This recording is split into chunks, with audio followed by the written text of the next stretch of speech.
du XXIe siècle. En Norvège, survivre au terrorisme.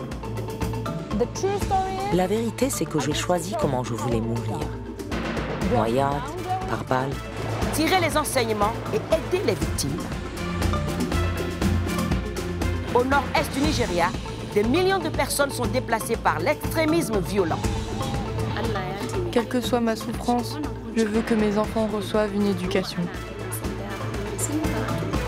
Survivre au conflit et à la menace d'une famine.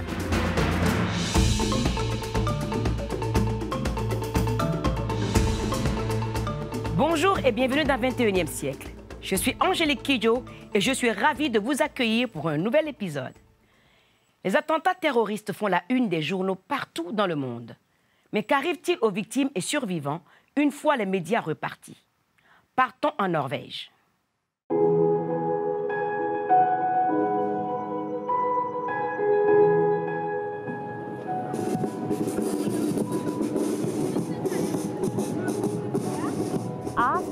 Après le 22 juillet, j'ai ressenti le besoin d'en faire plus. Toutes mes valeurs d'avant le 22 juillet se sont renforcées.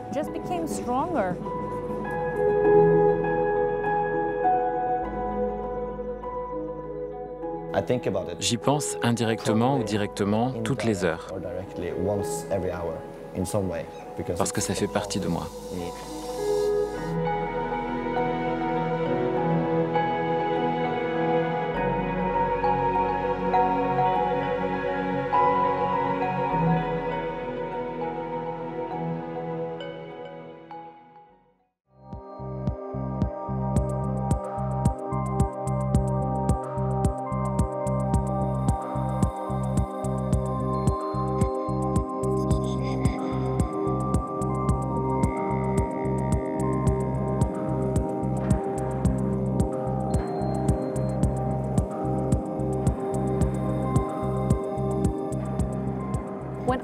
Quand j'ai entendu les tirs, j'étais au milieu de l'île.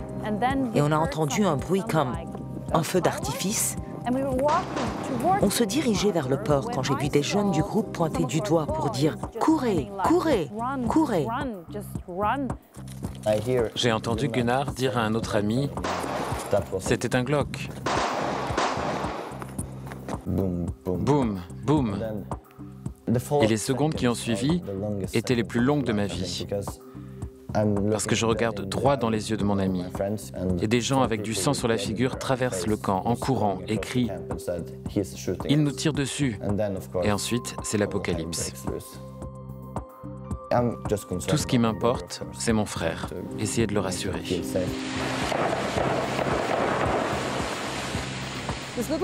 L'un des garçons de notre groupe n'avait que 15 ans.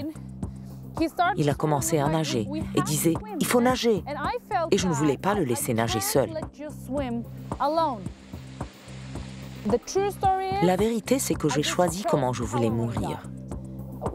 Noyade, par balle. La noyade semblait moins douloureuse. C'est vrai, je ne pensais pas y arriver. Mais j'ai fait 400 mètres à la nage. J'ai réussi.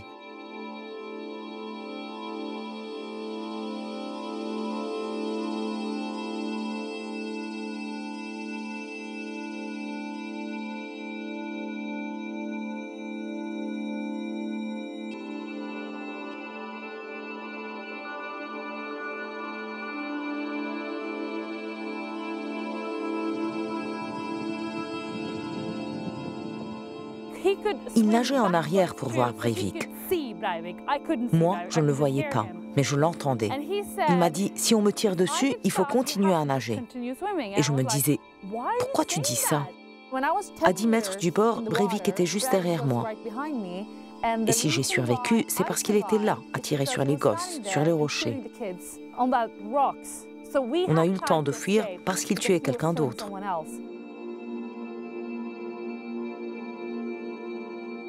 On courait pour rejoindre les falaises. Et mon frère et moi étions les premiers arrivés. On a entendu les tirs se rapprocher de plus en plus près. C'était une falaise. Mon frère et moi étions là, au bord du précipice. Mais il suffisait de tirer depuis le bord. Et c'est ce qu'il a fait. Je ne me souviens pas où j'ai été touché en premier, ni la deuxième fois, mais je me souviens que j'ai été touché et je suis tombé à l'eau. Je flottais dans l'eau et j'ai vu mon frère à 1 mètre. Il essayait de me rejoindre, vous voyez, il voulait venir vers moi. Je me suis levé et je l'ai poussé dans l'eau. Je voulais qu'il fasse le tour de la baie. Je me suis levé, j'ai pris une autre balle. La dernière, c'était à la tête. J'ai été touché 5 fois au total.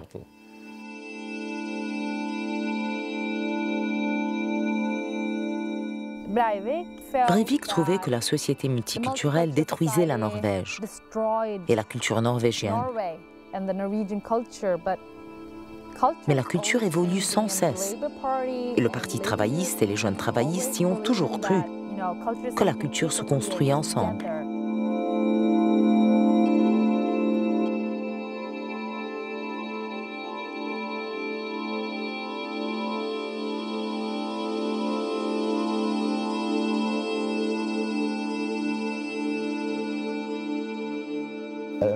J'ai compris que j'étais grièvement blessé et que si je me reposais, j'allais mourir. Alors je suis resté allongé et j'ai parlé et parlé aux gens. Tout va bien se passer. Je ne sais pas si c'était cohérent ce que j'ai dit. Et puis ça s'est transformé en chant de pirate. Vous voyez, comme un vieux marin ivre qui chante pour essayer de ne pas sombrer. La volonté de vivre était tellement forte. Je sentais que je ne voyais plus d'un œil, et quand je l'ai touché, je me suis rendu compte que je touchais ma cervelle. Et je me suis dit, ok, il ne faut plus toucher ma cervelle. Les minutes passaient, les heures, 2 heures. À un moment, le terroriste repassait, et quelqu'un sur la falaise a dit « Tais-toi, Viljar ».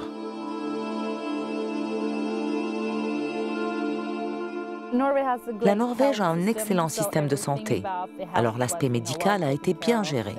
Ils étaient là, il y avait un suivi. C'est dans ce genre de situation qu'on se rend compte de la qualité du système norvégien. C'est génial. Je suis revenue à la normale assez rapidement. Mais parfois j'ai besoin de faire une promenade où certaines choses sont trop lourdes à porter. Et mes supérieurs et mes amis m'ont toujours accordé de l'espace. Ils ont dû me mettre dans le coma parce que j'avais besoin d'être dans un coma médical. Les 6 jours suivants, j'ai subi 20 interventions chirurgicales. Ils ont reconstruit la moitié de mon visage, de là à là. Il y a une plaque là et des vis et d'autres trucs.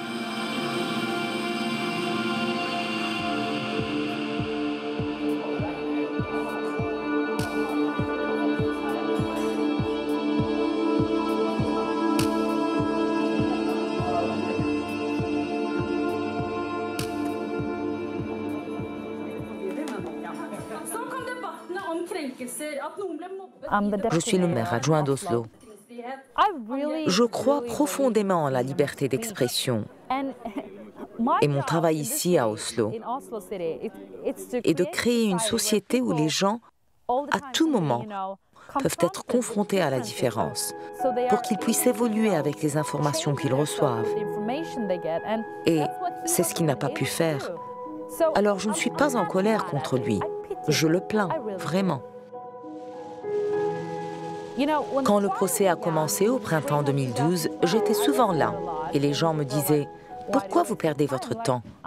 Je n'étais pas là pour lui donner de l'attention. J'étais là parce que je suis une femme politique à Oslo. C'était ma responsabilité d'apprendre pourquoi il est devenu comme ça et comment m'assurer que cela n'arrivera plus jamais.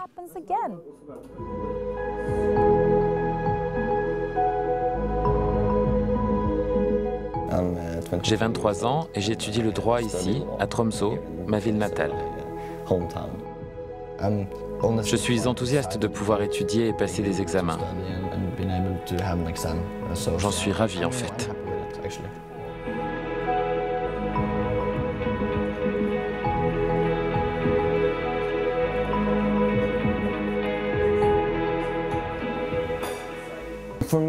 Pour moi, le soutien le plus important vient de ma famille. Mon frère surtout, qui l'a vécu aussi. Et de pouvoir en parler chaque jour. Parler, parler, parler. Pour gérer le stress post-traumatique, il faut se l'approprier, en prendre le contrôle. Il ne vous contrôle pas, vous le contrôlez.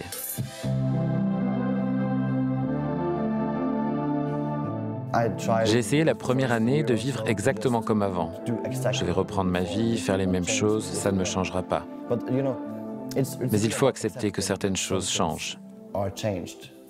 Accepter que je n'obtiendrai pas la meilleure note aux examens et que je ne pourrai probablement pas travailler autant que je le pensais.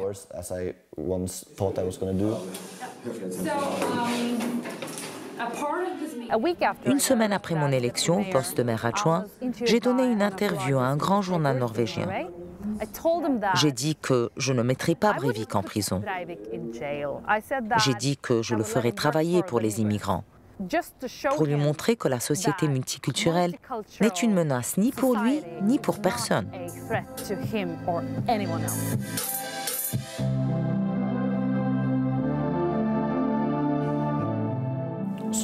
Petit à petit, reconstruire la confiance en la société et me reconstruire. Que ce soit aller au théâtre ou célébrer la fête nationale avec la foule, tout ce qui paraissait normal à l'époque ne l'est plus. Mais j'irai quand même. Et ce sera encore mieux que l'année dernière. Et l'année dernière, c'était mieux que l'année d'avant. Et l'année d'encore avant était atroce. Mais quand même, j'y étais.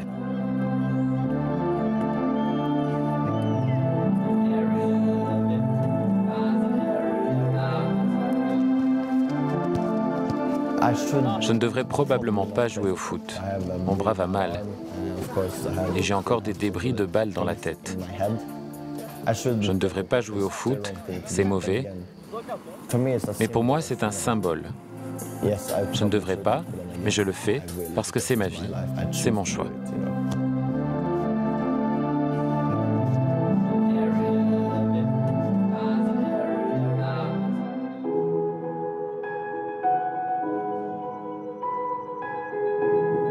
D'où je viens, c'est normal d'être en contact avec la nature. On ne dirait pas avec mes chaussettes, mais ce n'est pas un froid norvégien. Il y a juste un peu de vent.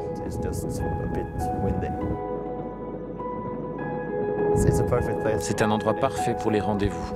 C'est mon lieu secret. Alors ne le dites à personne. C'est vrai.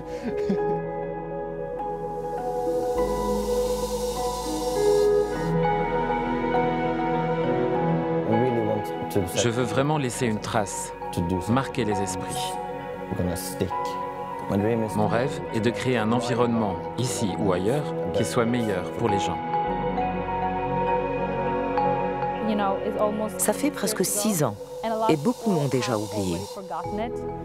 Pour moi, ça fait partie de l'histoire, de notre responsabilité historique. J'amène les gens à Utøya parce que c'est un lieu important, où quelque chose d'atroce s'est produit. Mais cet événement atroce devrait nous rendre plus forts, nos valeurs aussi.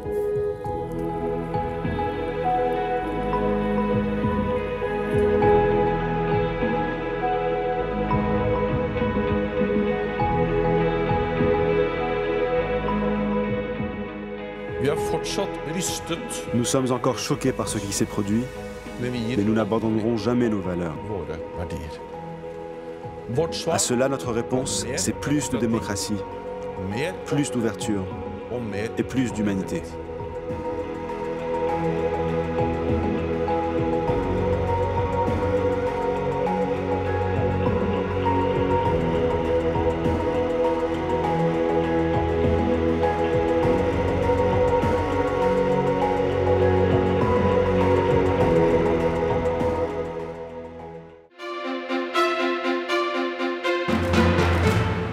Au nord-est du Nigeria, après 8 années d'insurrection par le groupe extrémiste Boko Haram, Près de 5 millions de personnes ont été déplacées et sont menacées de famine. Rétablir la stabilité et l'espoir en l'avenir reste un énorme défi.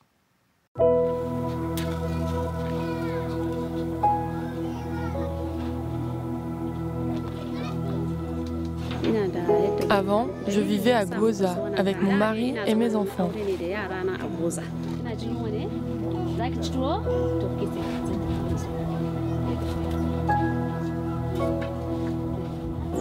Vers 17h ce mardi-là, je préparais le souper quand ma voisine est venue me dire « il faut fuir ».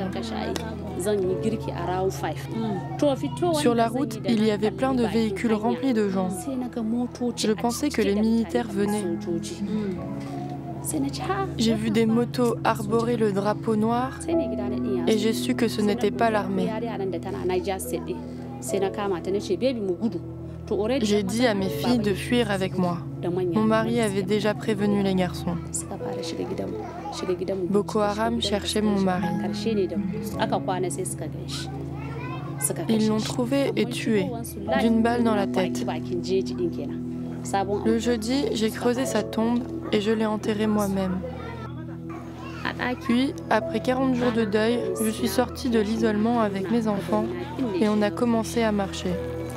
On a marché et marché pour trouver la sécurité.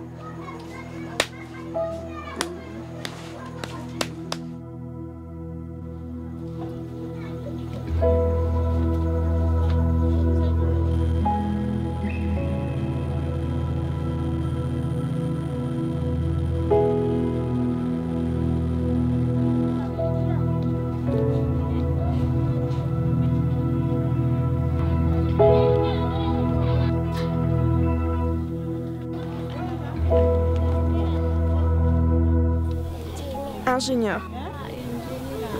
Il veut être ingénieur. Il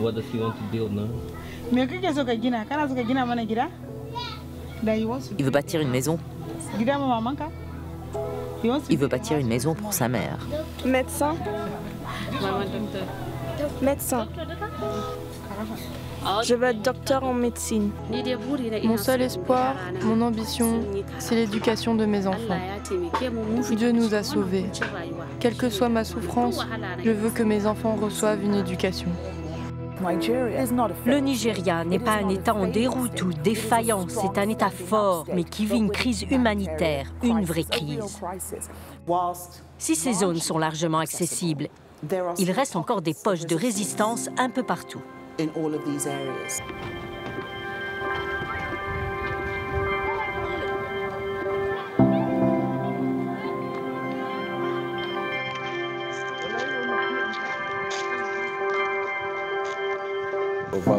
J'ai toujours eu envie d'être médecin. C'était mon rêve d'enfance. J'ai grandi dans l'état de Lagos. Je suis né là-bas. Quand je suis arrivé ici, c'était le pic de l'épidémie de choléra. C'était en octobre 2015. Oui, j'étais enthousiaste à l'idée de venir ici, mais j'appréhendais. Je m'imaginais appeler ma mère. « Maman, je vais à Maïdougouri. » Et elle, « Tu plaisantes? Pourquoi faire ?» Il fallait constamment appeler, comme des contrôles radio. On appelle le matin, l'après-midi, le soir, simplement pour leur dire que vous allez bien.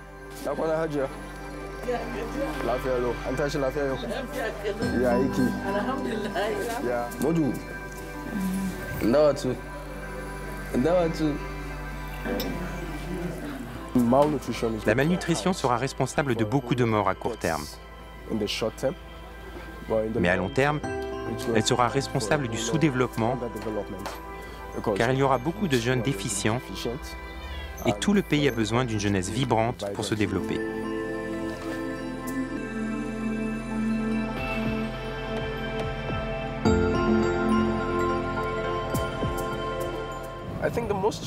Le cas le plus marquant que j'ai vu, c'était des enfants atteints de malnutrition sévère aiguë, qu'on ramenait de Bama.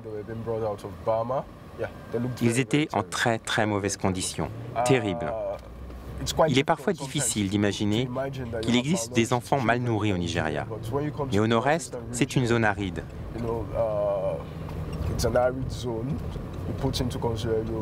Ajoutez à cela l'insurrection, le fait qu'on ne puisse pas cultiver.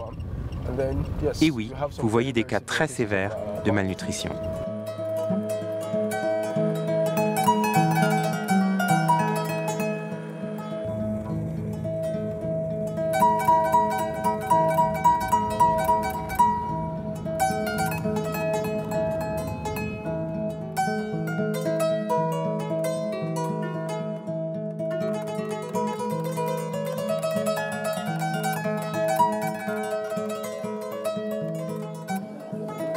Le prochain grand défi sera le retour des réfugiés du Cameroun. Oh mon Dieu!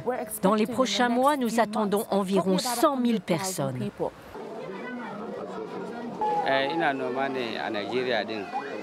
Boko Haram m'a chassé du Nigeria et j'ai fui au Cameroun. J'étais agriculteur et enseignant bénévole. Tous mes moyens de subsistance ont disparu. Je n'ai plus de revenus. On a connu des succès. Puis tout à coup, on entend qu'il y a des attaques. La toute dernière à Dalori. C'est censé être un camp. La situation est stable, du moins dans le camp. Un groupe de chasseurs sort et ils ont le malheur de croiser les insurgés. Ils ont été tués. Donc on se rend compte que le danger existe encore. Et il nous reste beaucoup à faire. Il faut se retrousser les manches et s'y mettre. Boko Haram est une idéologie qui se moque de savoir si vous êtes chrétien ou musulman dans cette région. Les grandes victimes, plus de 80%, sont les musulmans. Donc ce n'est pas une question de religion, c'est une idéologie folle qui s'est rattachée à une religion. Nous sommes là depuis 2009. Et c'est seulement en 2014 que le monde s'est enfin intéressé à nous, avec l'enlèvement des filles qui a fait les grands titres. Mais l'histoire cachée et qu'on a oubliée, c'est que des dizaines de milliers de garçons, de filles, de femmes et d'enfants ont été enlevés. Nous avons des différences culturelles, religieuses, tribales. Je suis nigérian, mais pas de l'État de Borno. Je crois que ce qu'il faut, c'est de la tolérance.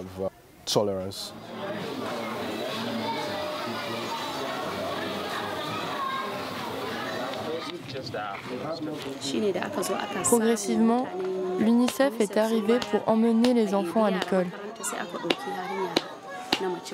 Mes fils et ma fille sont allés à l'école.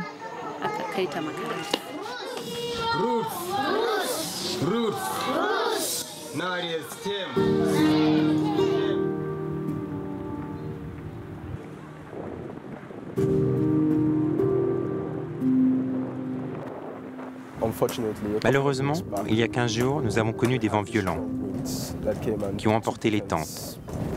Ils les ont déchiquetées. Ça nous a mis la pression, surtout avec la deuxième, là-bas, qui abritait notre salle d'accouchement. Donc, en gros, on prodiguait nos soins sous un arbre.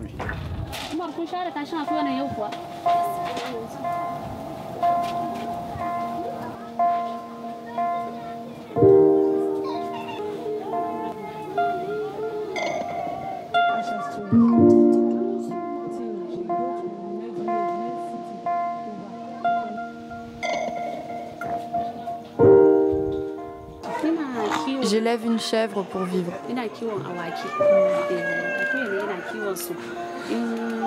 Si je gagne 500 naira avec le lait, je peux acheter des choses. Du charbon, des ingrédients pour la soupe, par exemple. Je ne pensais pas rester aussi longtemps. Mais quelque chose m'a bloqué. Je ne pouvais pas.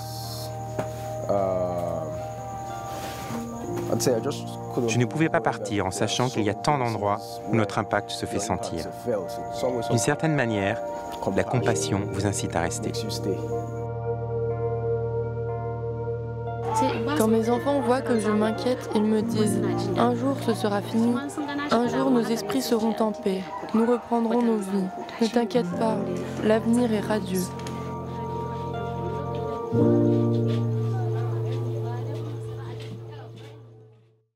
C'est tout pour cette édition de 21e siècle. Partagez les histoires du monde. Je suis Angélique Kidjo et j'aurai le plaisir de vous retrouver pour notre prochain épisode. Au revoir.